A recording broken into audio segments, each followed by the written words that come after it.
chamado. Vamos lá. Vou falar de chamado para vocês. A minha aula hoje é sobre a igreja de Antioquia.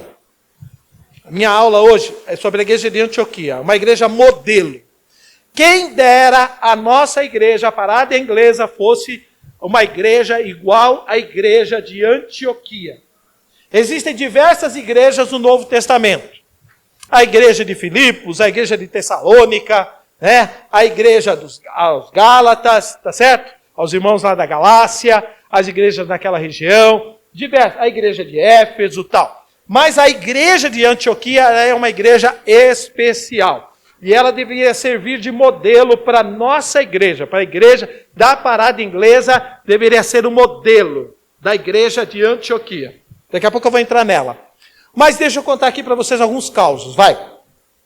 Eu tive o privilégio de estar numa reunião, já contei para vocês, alguns já conhecem, eu vou repetir aqui. Eu estive numa reunião, tinha 1000 pastores. O pastor da Missões Horizonte, o Davi Botelho, trouxe lá umas adolescentes, umas meninas. Aí ele perguntou para a primeira, segunda e terceira. Uma tinha 8, uma tinha 10 e uma tinha 12. Nós estamos na reunião com 1000 pastores. Estamos sentados lá. O pastor Botelho veio para pregar. Só que antes dele pregar, ele foi fazer a propaganda da Missões Horizontes. Aí ele perguntou para a menina assim primeiro, quantos anos você tem? 8. O que você está fazendo aqui, lá na missão? Ela perguntou. Eu estou lá me preparando para ir embora para um país. Como? Que país? Para o Eire, na África. Mas você tem 8 anos de idade. Como é que você sabe? Porque Jesus falou comigo que eu vou para o Eire. Só que eu estou me preparando, só com 18 anos de idade que eu vou. Uma menina com 8 anos de idade já sabia que Deus já tinha falado para ela que ela ia para a África. 8 anos de idade. Aí ele perguntou para outra de 10. A menina falou lá, eu não sei se era Espanha, agora eu vou me recordar. Espanha, e uma outra falou outro país. A de 8 tinha um país que Deus tinha falado para ela, a de 10 Deus tinha falado com ela, e a de 12 Deus tinha falado com ela. E elas estavam na missão, se preparando para que quando elas tivessem a maioridade, elas fossem embora para o campo missionário. Aí o Davi Botelho chegou e falou o seguinte, quantos de vocês, pastores, 1000 pastores que têm sentado aqui hoje, sabem qual é a chamada de Deus para vocês? Vocês não sabem nem para que Deus chamou vocês. Nem para que você está fazendo no Evangelho. Essas meninas, Deus já falou com elas que elas vão embora. E deu para elas um país. Olha que coisa. Muitos de nós estamos sentados aqui hoje, não sabe nem para que Deus chamou a gente. Não sabe para que Deus chamou. Não tem uma ambição na vida, não tem chamado, não tem objetivo, não tem um desejo tremendo, não tem uma aspiração, não tem uma empolgação na obra de Deus. Está levando a vida. Como que é? Não tem uma expectativa. Esse é o chamado que o Josias citou para nós hoje aqui. Perseguição. Vou contar uma boa aqui para vocês. Eu fui a uma igreja, a convite, para assistir um culto no domingo de manhã. Eu fui, um dia que a gente não tem culto aqui, eu fui convidado para uma igreja no domingo de manhã. Um culto numa igreja, um irmão ia tocar, e eu fui lá assistir o culto. Só que quando eu cheguei lá na igreja, uma igreja, eu sabia, conheço o pastor, sei quem é o pastor, uma igreja tremenda. Quando eu cheguei lá, naquele dia veio um missionário que aquela igreja sustentava, e ele trabalhava nos povos árabes, com os árabes. Aí o pastor deu oportunidade para o missionário dar um testemunho. Aí ele foi contar o testemunho dele. É um senhor, muito distinto, um homem, já de mais de 60 anos de idade, e ele começou a falar. Falou, trabalho nos povos islâmicos com os muçulmanos. E eu estava evangelizando alguns jovens. Conseguiu alcançar alguns jovens e evangelizando os jovens. E os jovens se converteram. O grupo islâmico, a jihad islâmica, descobriu que o missionário estava evangelizando aqueles meninos. Pegou um dos meninos que estava sendo evangelizado e prendeu o menino num outro país, dentro de uma sinagoga. A família do menino ficou sabendo que a jihad islâmica havia prendido o menino porque o menino estava sendo discipulado, estava sendo instruído por um pastor. Aí a família descobriu o telefone do pastor e ligou para ele, que é o irmão que estava ali contando para nós. Ó, você está evangelizando o nosso filho? Agora vai soltar o nosso filho lá. Nosso filho está preso, porque você está evangelizando ele. Vai lá soltar o nosso filho.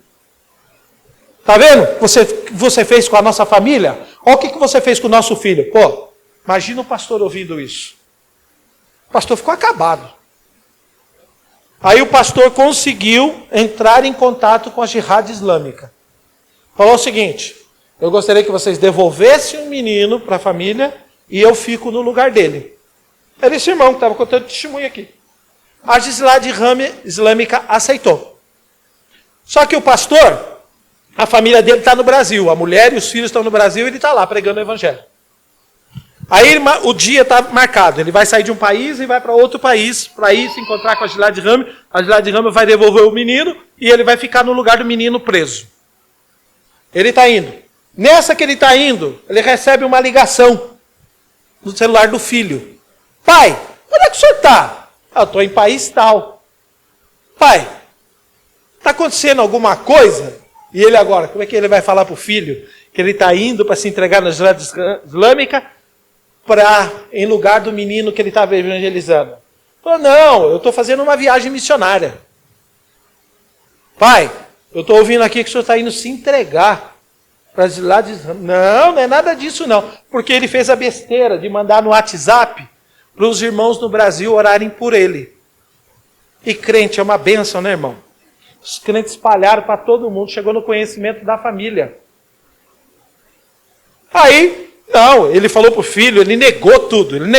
O filho perguntando, não, pai, não está acontecendo isso, não está acontecendo isso nada. Ele não falou nada, desligou o telefone e foi embora.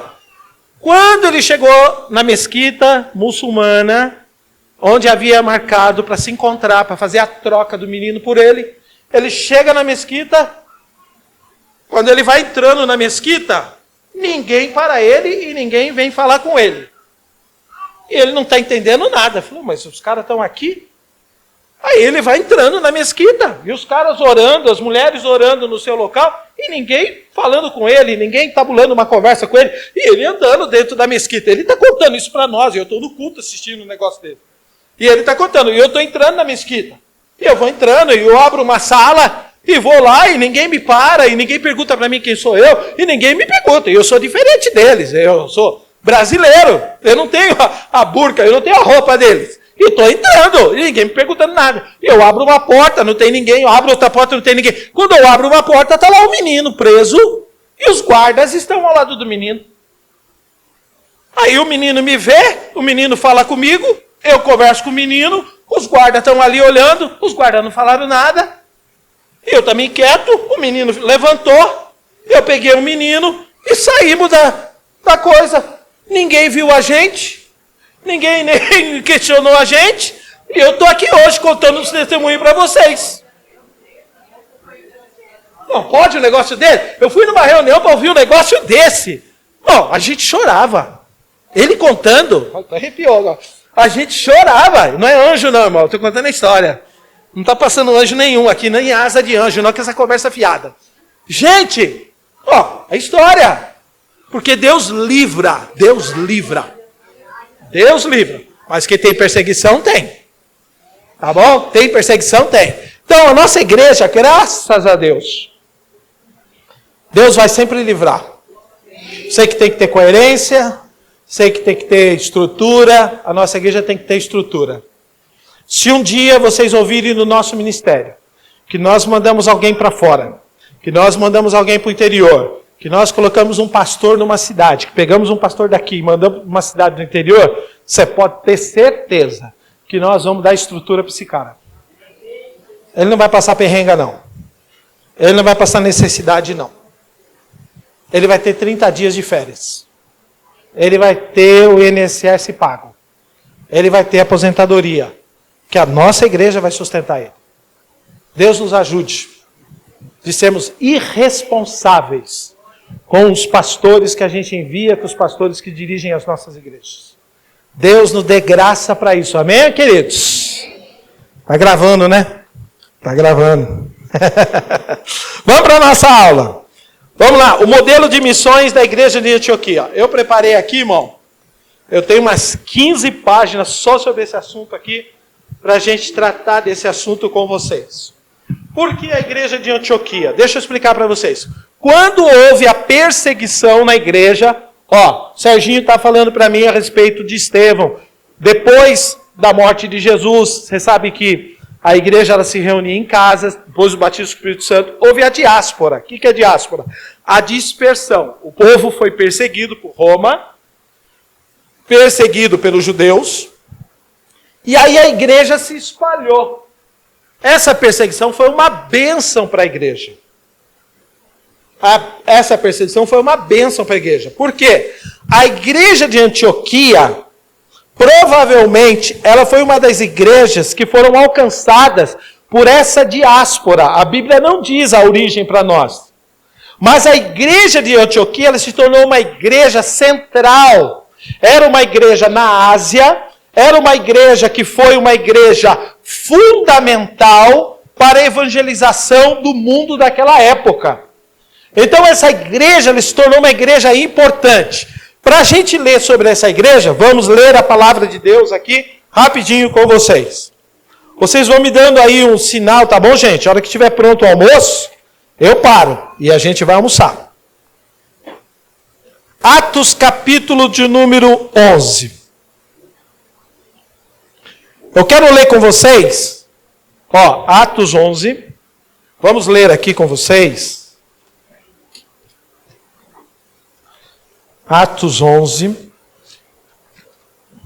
Você que não tem a Bíblia revista, deixe sua Bíblia aberta aí. O ventilador é uma bênção para nós, né, irmão? Olha aqui. Vamos lá. Atos 11.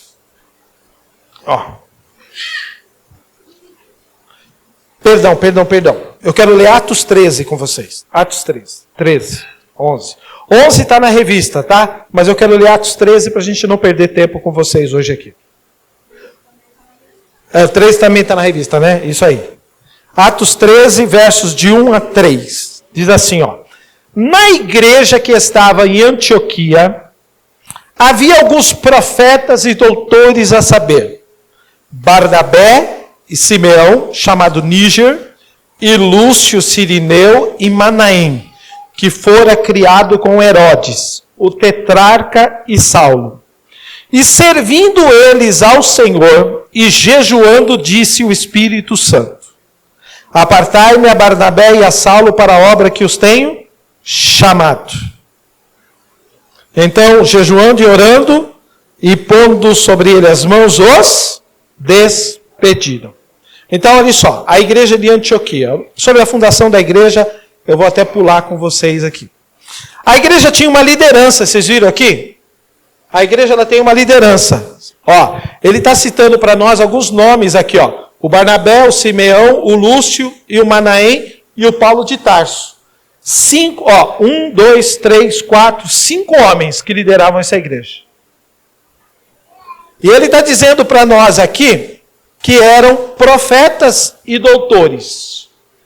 Graças a Deus por essa diversidade da igreja.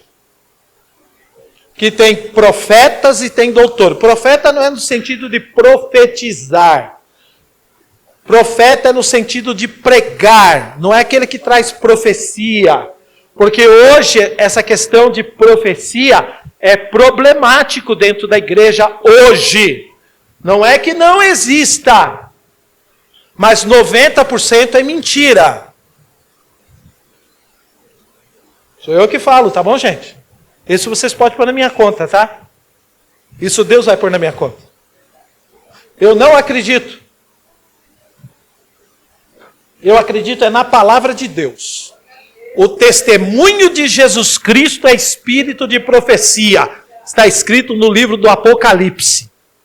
O testemunho de Jesus Cristo é espírito de profecia. Fale de Jesus. Você está profetizando. Fale de Jesus. Você está sendo um profeta. Fale de Jesus. Você está sendo um homem e uma mulher usado por Deus. Em profecia. Falando de Jesus. A Bíblia ela não se contradiz. A Bíblia não pode se contradizer. E havia os doutores também. Os homens que estudavam a palavra de Deus. Sabe o que eu acho legal? Que havia uma unidade entre esses homens. Eu tenho um dom, Serginho tem um dom, o Zé tem outro, o Germano tem outro, Josias tem outro. Havia unidade nesses caras. Esses caras estavam juntos. Com as suas diversidades, eles conseguiam trabalhar com as suas diversidades. E eu acho legal que o texto diz para nós aqui, e servindo eles ao Senhor. Eles não serviam a si mesmos, mas eles serviam a quem? A Senhor, a Jesus eles serviam. Nós estamos aqui para servir, irmão, para Jesus. Nós não estamos aqui para servir a nós mesmos e sermos servidos pelas pessoas. Nós não estamos aqui para ser servidos pelas pessoas, nós estamos aqui para servir ao Senhor. Cada um de nós, eu não sei, porque é o seguinte, irmão, quando a gente serve a nós mesmos, a gente quer que o nosso nome apareça. A gente quer que o nosso nome fique marcado, a gente quer que o nosso nome fique na história, a gente quer que a nossa pregação seja louvada, a gente quer tapinha nas costas, a gente quer elogio, quando nós servimos a nós mesmos. A gente quer que a igreja nos reconheça. Mas nós estamos servindo a quem, irmão? Ao Senhor. Ao Senhor. Graças a Deus que a gente tem servido a Deus no lugar que os homens e as mulheres querem servir ao Senhor. Graças a Deus por isso. E eu louvo a Deus por isso, por você. E ele diz o texto aqui, ó. Diz que eles serviam. Irmão, pior coisa, irmão, é ser servo, não é? Servo dos outros. Rapaz, o que você faz lá na igreja, hein? Eu sou servo. Servo dos irmãos. Ué, o que você faz na igreja? O primeiro título que eu tenho na igreja aqui, não é ser pastor, é ser servo. Desculpa, viu? Eu estou fugindo da câmera aqui, o moço está lá. Pelo amor de Deus, pastor, sai da câmera. É ser servo. Qual é o seu título aqui na igreja? Eu sou pastor. Você já perdeu, já começou errado. Nós somos servos. Eu sirvo a senhora serve a mim, eu sirvo a ela, ele serve a mim. A gente é servo. Um dos outros aqui, ó. Um dos outros, nós somos servos. Você vem aqui para ser servido? Não, você está no lugar errado. Eu vim aqui para servir aos irmãos. Quando nós estamos juntos aqui no culto à noite, o nosso sorriso, o nosso abraço é servindo aos irmãos. A gente já sorri, a gente alegra o irmão, a gente abraça, a gente alegra o irmão, a gente cumprimenta olhando no olho, a gente já, tá tudo bem? Nossa, a gente já é uma alegria um para o outro, a gente já está servindo, irmão. Quando você fica em casa, você deixa de servir. Quando você está aqui, você está servindo. Eu vou cantar, irmãos, para louvar a Deus, mas eu estou servindo os irmãos. Eu estou aqui para pregar, eu estou pregando a palavra de Deus, mas eu estou servindo aos irmãos. Nós estamos servindo. Eles eram eles eram profetas e eles eram doutores.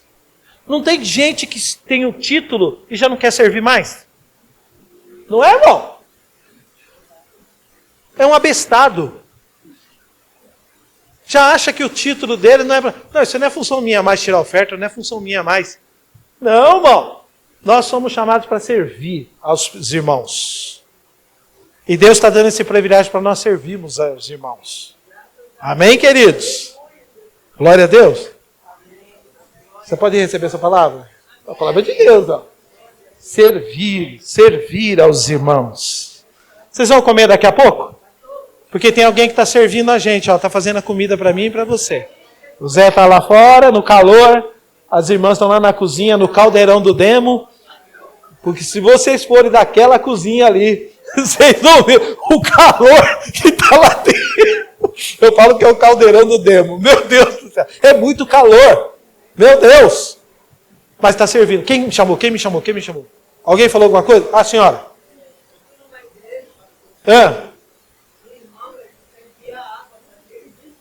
Servia água para os irmãos. Não teve ninguém hoje aqui que chegou para os irmãos e falou o seguinte: irmão, se você tiver sede, levanta a mão, me chama, que eu vou lá pegar uma água para você. Não teve ninguém que fez isso aqui. É só pedir para... Não pode pedir para ninguém, né? Aí, ó. Não teve ninguém que se dispôs. Agora... Ó, para você ver como é que nós somos para servir os irmãos. Gente. Ô, gente. A senhora é velha. Da terceira idade. Mas essa é uma realidade, você sabia? Tudo que nós fizermos para as pessoas hoje, alguém vai fazer para nós um dia, gente. Eu me lembro do Eli. Eu tinha um presbítero aqui na igreja, o Eli. Ele chegava aqui na igreja, ele não orava não, viu? Igual vocês gostam de chegar aqui e orar, não. Vocês são crentes, ele não era. A primeira coisa que ele fazia quando ele chegava aqui na igreja, sabe o que é, Bárbara? Ele me procurava para perguntar para mim se eu precisava de alguma coisa para que a gente fizesse um culto bom. O senhor precisa de alguma coisa? O senhor precisa que eu vá buscar alguém? O senhor está precisando de alguma coisa? O senhor precisa de uma ajuda? Precisa que eu resolva alguma coisa? Para que eu tivesse tranquilidade para dirigir o culto. E para poder pregar a palavra de Deus. Você acredita? Cara, ele fazia todo santo culto. Ele perturbava. Chegou um dado momento, eu falei, meu Deus do céu, senhor, manda negócio para mim dá para ele fazer, porque pelo amor de Deus, todo culto ele me pergunta. Todo culto ele pergunta, pastor, o que eu posso fazer pelo senhor? Para o senhor ter um culto legal. Era assim, o Eli era desse jeito. Cara feito para servir. Cara feito para servir. Deixou saudade. Deixou saudade. Deixa saudade na igreja. Porque a igreja é muito difícil, irmão. Tem gente que quer servir, irmão. Tem gente que quer ser servido. Você quer ver o tanto que você quer ser servido? Que o culto começa às 7, você chega às 7. Você chega às 7h05. Prova que você quer ser só servido. Você não chega antes. Para ver se tem alguma coisa que você pode fazer. Se tem um banheiro que você pode limpar. Que você tem uma cadeira que você pode arrumar. Um chão que você pode limpar. Um púlpito que você pode tirar o pó. Você não vê isso aí. Você só quer ser servido. Graças a Deus eu não aprendi assim. Graças a Deus eu não aprendi assim. Há 40 anos eu fui chamado para servir. E há 40 anos eu sirvo. E eu vou continuar servindo. Porque está dentro de mim, servir. O título aqui deles não inibiu que eles servissem a Deus. Ó, quem dera a nossa igreja fosse igual à igreja de Antioquia. Quem dera a nossa igreja fosse uma igreja de Antioquia. A igreja de Antioquia é um modelo para mim e um modelo para você. Vamos lá. Outra coisa. A igreja de Antioquia, olha o que diz o texto. Eu só estou no texto bíblico, se eu vou entrar na apostila, vocês vão ver. E servindo eles ao Senhor, jejuando, disse o Espírito Santo. Ó, e jejuando. Uma característica dos obreiros daquela igreja eram homens de jejum. Justo agora, né, para atrapalhar eu aqui. Mas tá bom. Não era para fazer agora, né? Mas tá bom. Deus abençoe. Gente, deixa eu falar para vocês. Rapaz, nós que somos pastores, nós que somos obreiros, se a gente que está na liderança da igreja não fizer isso daqui, ó. Hoje a gente tem uma igreja que não está jejuando, gente. Hoje tem uma igreja que não está jejuando. A igreja brasileira, não falando da nossa igreja, uma igreja brasileira. Esqueceu a questão do jejum. O jejum não é para mudar a Deus. Não é para Deus fazer alguma coisa. É para nós sermos transformados. É para nós termos uma experiência extraordinária com Deus. Não é para Deus abrir uma porta de emprego. Não é para Deus salvar. Não é para Deus curar. Não é para Deus fazer nada. É para que haja uma mudança em nós. Jejum é para isso, viu, gente? Jejum é para isso. Jejum é para isso. A igreja brasileira deixou isso daqui. E os pastores, então? Sabe quem é a culpa? A culpa são dos pastores. A culpa é minha. A culpa é nossa. A irmã até confirmou que a culpa é minha. Meu Deus. Olha lá. Acabou até de me acusar aqui agora. Ela ora, mas ela bate em mim também. Ela ora por mim, mas ela me bate. Isso é coisa de mãe, né? Mãe faz isso. É verdade, é brincadeira. Gente, vamos lá. Homens extraordinários. Agora, era uma igreja que foi potência missionária no primeiro século, a igreja de Antioquia. Ela foi uma importante base para a evangelização do mundo greco-romano. Lembra? Roma dominava o mundo, mas dominava com a cabeça dos gregos. Então, por isso que a igreja, ela está num contexto greco-romano. Roma dominava o mundo pela força. A Grécia, só que a cabeça dos gregos era da Grécia. Era dos filósofos. Aliás, um monte de coisa que nós fazemos hoje aqui no mundo, a nossa vida, vem da Grécia. Por isso que esse pensamento de idolatria do homem, culto ao corpo, esse negócio de academia, isso vem dos gregos. Essa adoração ao corpo, da gente ter um corpo esbelto, da gente ter um corpo bonito, né? Isso aí é questão de grego. Tá vendo como já está intrínseco na nossa sociedade? Principalmente a sociedade brasileira. Sociedade mundial como um todo, né? Os americanos já não têm essa preocupação. O americano, a maior característica de obeso está nos Estados Unidos. Eles não estão preocupados com isso daí. Mas aqui no Brasil é uma preocupação violenta. Primeiro, nós estamos num país tropical. Bonito por natureza. É característica do nosso país tropical. Não adianta você falar mal do nosso país, das mulheres que estão nuas, das pessoas que andam com short. Não adianta você falar. Gente, nós estamos vivendo numa cultura. E o nosso país é um país tropical. O que vocês querem?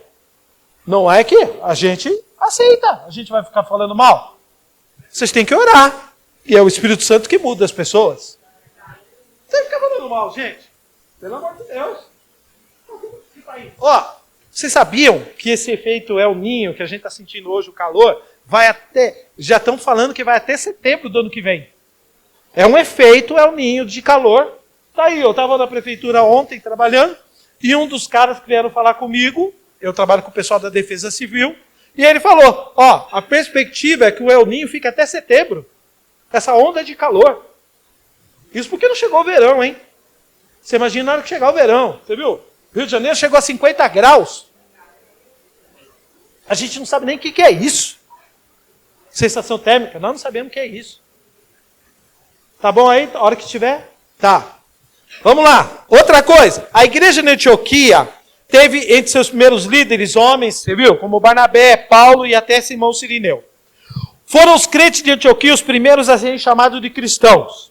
A igreja de Antioquia era comprometida com as questões sociais e providenciou uma generosa oferta de ajuda para os crentes de Jerusalém que estavam em dificuldade. Escuta aqui, deixa eu contar uma boa para vocês. Eu fui pregar domingo passado no aniversário do pastor Marcos Aurélio, lá do Tremembé. Uma das congregações também antiga nossa. Nós temos congregações que têm 40 e 50 anos já. A congregação do Parque São Rafael, nós fomos lá, fez 50 anos. A congregação de Cerqueira Leite vai fazer 50 anos também. E eu fui lá agora na igreja do Tremembé, que tem também uns 23 anos, 24 anos a igreja do Tremembé. Pastor Marcos, que dirige lá até hoje. E eu fui lá no aniversário dele pregar semana passada. E aí eles falaram o seguinte, olha, o culto estava legal. Daqui a pouco o irmão levantou e falou, pastor, o senhor lembra que nós passamos uma dificuldade muito grande aqui? Nós tínhamos um congresso de jovens no final de semana. A gente, na segunda-feira, a igreja entraram aqui, roubaram todo o som da igreja, levaram tudo da igreja na segunda. E eles tinham um congresso no sexta, sábado e domingo seguinte. Aí o pastor da igreja que eu fui pregar agora, ele lembrou, 23 anos, rapaz, falou, sabe qual foi a igreja que mandou uma oferta para a gente comprar o som, para comprar as coisas da igreja? A igreja da Parada Inglesa, do pastor Norival. Porque quando a gente ficou sabendo aqui, numa terça-feira aqui não, lá no outro prédio, né?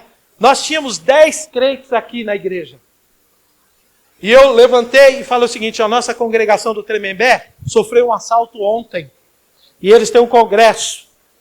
Naquele dia, Robson, eu posso estar errado, mas na minha mente está, nós levantamos R$3.000 com 10 pessoas aqui na igreja. E nós mandamos uma oferta para eles. A igreja da Parada Inglesa. A nossa igreja. Aqui, ó. A gente procura socorrer, irmão, muita gente. Todas as vezes que alguém faz um pedido, seja homem, principalmente homem, chefe de família, que me faz um pedido. Bom, eu sinto como se fosse eu. Caramba, se o cara está tendo a humildade de me pedir, é porque ele está precisando.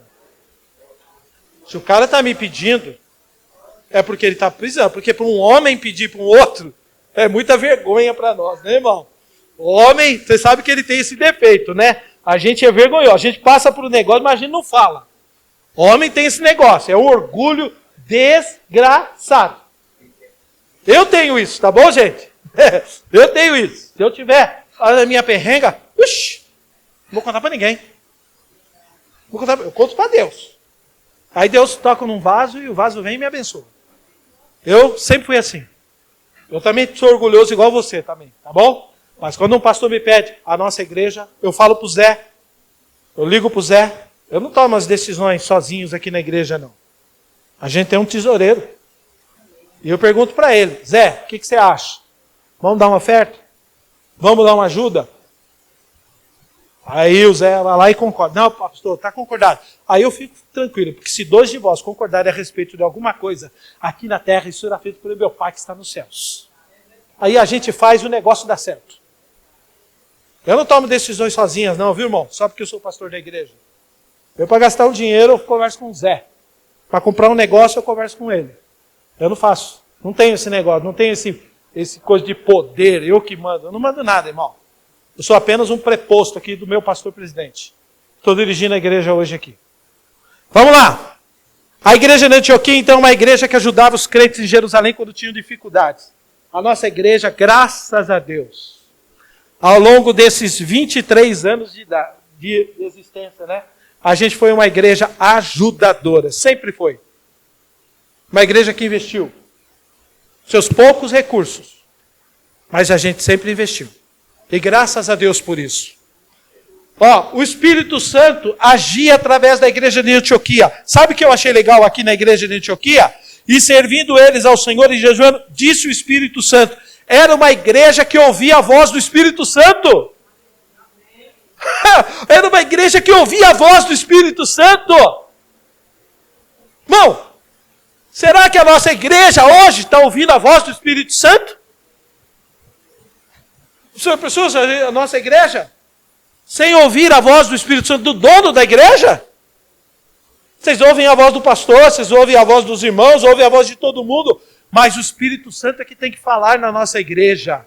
A minha oração na segunda-feira é que o Espírito Santo nos dê uma direção. Ele fale para a gente, vai para a direita, vai para a esquerda, fique parado, vai para frente.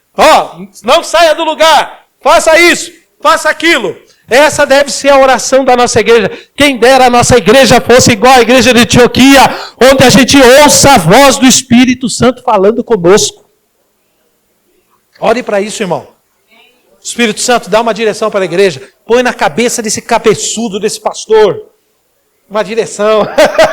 Põe a palavra na cabeça do pastor. Põe uma direção na cabeça dele.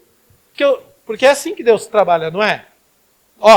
Deus tem sistemas. Deus não trabalha em sistema desorganizado. Outra coisa, aqui não tem 10 pastores. Embora tenha pastor, né? Mas cabeça é um só, sou eu. Em cima de mim está Jesus. Depois sou eu. Depois estão os demais. Porque se tivesse 2 cabeças aqui é uma anomalia. Não era? Quem está na frente das irmãs não é pastor das irmãs. É só apenas uma dirigente das irmãs. Quem está na frente das crianças não é pastora das crianças. É apenas uma dirigente na frente das crianças. Quem está na frente do grupo de louvor é só apenas uma dirigente do grupo de louvor. Porque só tem um pastor aqui. Não é você que disciplina ninguém, não é você que corrige ninguém. Quem corrige todo mundo sou eu. A igreja só tem um pastor. Ninguém pode usar dessa prerrogativa. E Deus faz isso aí. Foi Deus que estabeleceu isso aqui. Não é que eu quero isso aqui não, viu? Foi Deus. Fala, pastorzão.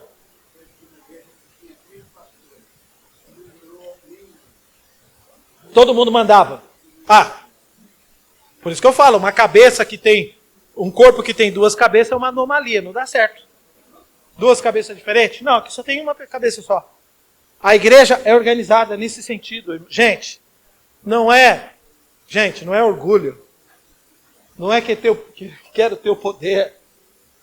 Foi Deus que estabeleceu isso daqui, gente. É uma organização, gente, estabelecida por Deus, a igreja de Jesus. É Ele que deu a liderança, é Ele que deu, irmão, a gente para a igreja. Não foi nós. Meu Deus do céu.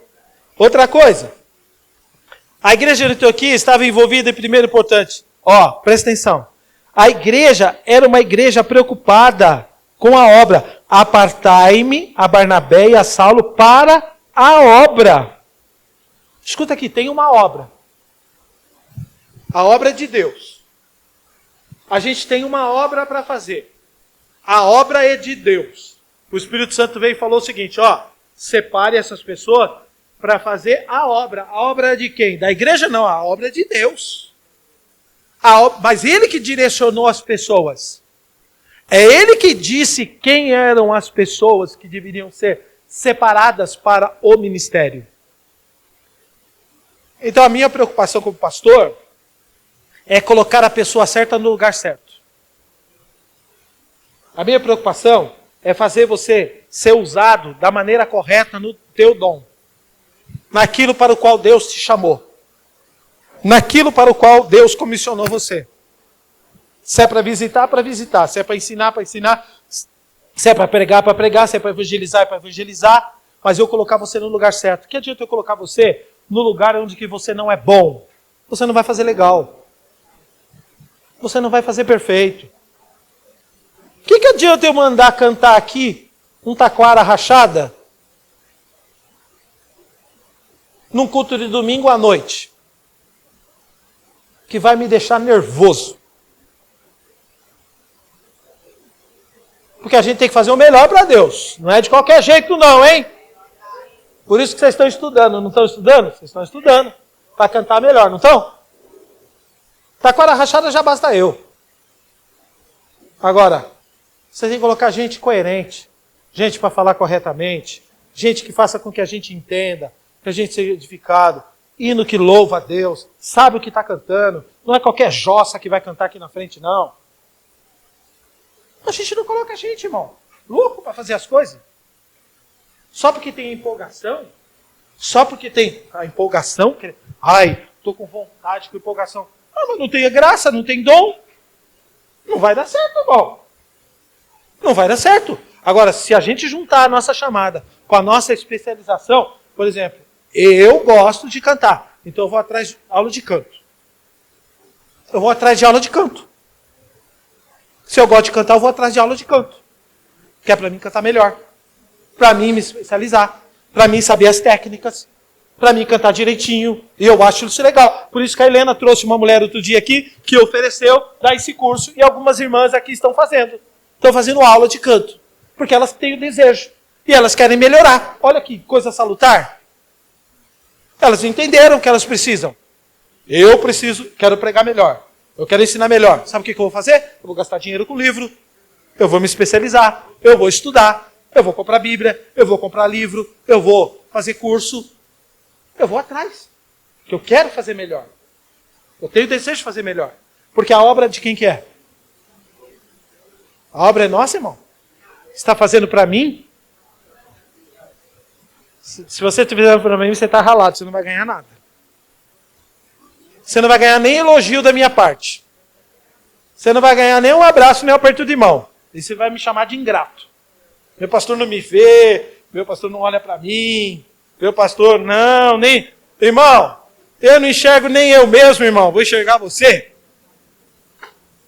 Esse é o grande problema hoje que a gente está vivenciando. A igreja de Antioquia é uma igreja... outra coisa. Preste atenção. As marcas de uma igreja que impactou o mundo, a igreja de Antioquia. Era uma igreja cujos membros eram parecidos com Jesus. Atos 1, 26. Quem dera a igreja da parada inglesa tivesse gente que se parece com Jesus. Atos 11, 26. Olha o que diz o texto. E sucedeu que todo um ano se reuniram naquela igreja e ensinaram muita gente. Em Antioquia foram os discípulos pela vez chamados pequenos cristos. Todo mundo se parecia com Jesus. Qual que é uma das características da igreja? Uma marca da igreja de Antioquia? Todo mundo parecia cristão. Todo mundo parecia crente em Jesus. Se as pessoas não verem Jesus em nós, não verem Cristo em nós, não valeu nada, irmão. Não valeu nada. Mas a igreja de Antioquia, uma das coisas bonitas da igreja de Antioquia foi isso. Os crentes se pareciam com Cristo. Eram pequenos Cristos. Todo mundo que chegava naquela igreja, irmão, todo mundo se sentia bem. Era acolhido, era abraçado. Está escrito no Evangelho de Mateus, capítulo de número 5. Bem-aventurados misericordiosos, porque eles alcançarão... Então vamos lá. O que significa a palavra misericórdia? A palavra misericórdia é uma palavra... esqueci a palavra agora. E traduzindo essa palavra do grego, ela significa ventre. Ventre. A palavra misericórdia é o haran. Agora eu lembrei. Obrigado, Espírito Santo. Haran significa ventre. Olha o que Jesus disse em Mateus 5. Bem-aventurados misericordiosos. Bem-aventurados os que... O que é ventre, irmão? Ventre materno. É o ventre materno. O que é ventre materno? É um lugar de nutrição e um lugar de proteção. É um lugar onde você está gerando uma vida, de nutrição da nova vida e de proteção para uma vida que está surgindo no mundo, não é? O ventre materno é um lugar de proteção e de nutrição. Bem-aventurados misericordiosos. Bem-aventurados aqueles que criam um ambiente de nutrição e de proteção. Quando que a gente cria um ambiente de nutrição e proteção? Quando uma pessoa entra por aquela porta e ela é bem recebida, ela é nutrida, ela é protegida, ela é abraçada por todos nós. Eu já fui em igrejas que nem me cumprimentaram. E eu saí. Aí na porta o pastor perguntou, quem é você? Eu sou o pastor de São Paulo. Ai, puxa vida, ninguém me anunciou. Mas também ninguém perguntou meu nome, nem perguntou quem eu era. Aí falou, volta terça-feira. Aqui eu não volto mais. Uma igreja que não sabe receber? Como é que eu vou voltar numa igreja que não sabe receber? Não voltei mais. Quando eu estava na Bahia, eu fui trabalhar na Bahia, aconteceu isso comigo. As igrejas que não me recebiam bem, e eu ficava pensando o seguinte, imagina como é que eles fazem com descrente. Se entrar uma mulher com uma sainha, se entrar uma mulher enrolada, um cara meio enrolado, meio bêbado, como é que eles tratam uma pessoa assim? Se eu que sou pastor, eu fui recebido desse jeito, você imagina um descrente, cabeludo, tatuado. Eles nem chegam perto, né? Leproso, leproso, leproso. Ninguém nem senta no banco, né, Robson? Leproso, leproso. O cara tá fedendo cigarro. Nem chegar perto dele. Tem igreja que é assim, gente. Mas Jesus disse assim, bem-aventurados os misericordiosos, os que criam um ambiente de nutrição e proteção, porque eles alcançarão misericórdia. O que significa isso?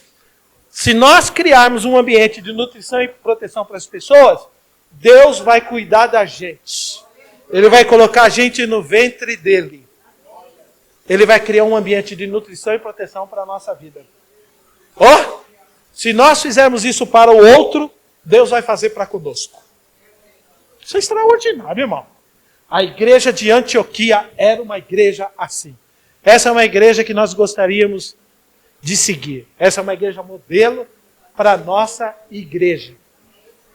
Tá bom? Então, eu vou parar. Só para continuar. Uma igreja que nasceu debaixo de grande perseguição e é uma igreja que priorizava a obra missionária. Era uma igreja que reconhecia a graça de Deus na sua existência. Era uma igreja que era uma igreja que resplandecia, a igreja de Antioquia, no meio das trevas. Era uma igreja equilibrada. Era uma igreja que investia nas pessoas. Era uma igreja que vivia no altar. Era uma igreja aberta à intervenção do Espírito Santo. Porque tem hora que a gente vai dirigir a igreja com a nossa cabeça. Mas a gente tem que entender que o Espírito Santo tem que vir e direcionar. Vocês estão no caminho errado, hein? Norival, você está dirigindo a igreja para o caminho errado. Muda de direção. Você está vendo? Tem hora que entra a parte humana de nós, pastores. A gente quer fazer a igreja do nosso jeito que a gente acha, Robson. Aí o Espírito Santo vem e intervém na igreja. Faz isso aqui, Norival, manda esse falar. Você não gosta desse, mas chama ele para pregar aqui. Você está vendo? O cara fala, nós vai, nós fomos, nós fica. Você não gosta de gente assim? Mas chama esse que fala, nós vai, nós fomos, nós fica. Porque eu quero usar o nós vai, nós fomos, nós fica. E eu fico ali engolindo, nós vai, nós fomos, nós fica. E eu tenho que engolir e ficar quieto, Robson. Porque é o Espírito Santo que corrige a igreja. E corrige até o pastor. Tudo bem? Característica da igreja de Antioquia. Eu nem vou falar o resto aqui. Se eu fosse abordar cada um tópico desses, ia ser demais. Deus abençoe vocês.